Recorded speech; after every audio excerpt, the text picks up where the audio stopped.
அனைவருக்கும் வணக்கங்க. இன்றைக்கி நம்ம பதிவில் என்ன பார்க்க போகிறோம் அப்படின்னா, வாழைத்தண்டு கூட்டு தாங்க பார்க்க போகிறோம். வாழைத்தண்டு கூட்டுக்கு தேவையானது நமக்கே தெரியும். வாழைத்தண்டு, அப்புறம் பாசிப்பருப்பு போட்டு தான் வைக்க போகிறேன். அப்புறம் வெங்காயம், மஞ்சள், உப்பு இந்த மாதிரி தாங்க. இதை நான் என்ன பண்ணேன்னா, எங்கள் ஊரில் இந்த வாழைத்தண்டு வந்து ஒன்று 10 ரூபா. ஆனால் அதை எல்லாத்தையும் அந்த உள்ளே இருக்க எல்லாத்தையும் கட் பண்ணி எடுத்து பார்த்தோம்னா, கொஞ்சோண்டு தாங்க தண்டு மிஞ்சும்.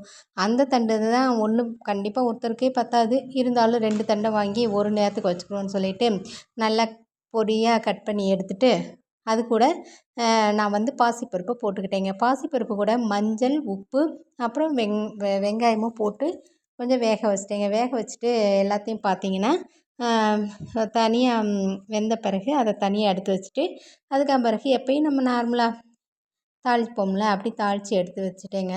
வாழைத்தண்டு அடிக்கடி சேர்த்துக்கிறது ரொம்பவே நல்லதுங்க. வாரத்தில் 2, 3 தடவை வாழைத்தண்டு கிடச்சிதுன்னா வச்சு சாப்பிடுங்க. நம்ம உடம்புக்கு ரொம்பவே நல்லாயிருக்கும். கெட்ட நீர்கள் எல்லாம் வெளியேறிடுங்க.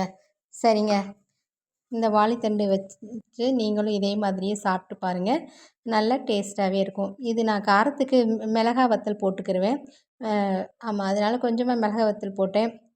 காரம் எனக்கு சுத்தமே அதாவது சேர மாட்டேங்குது. அதனால நான் மிஞ்சி போனால் ஒரு மிளகா வத்தல் தாங்க வைப்பேன். ஆமாங்க, அவ்வளோதாங்க.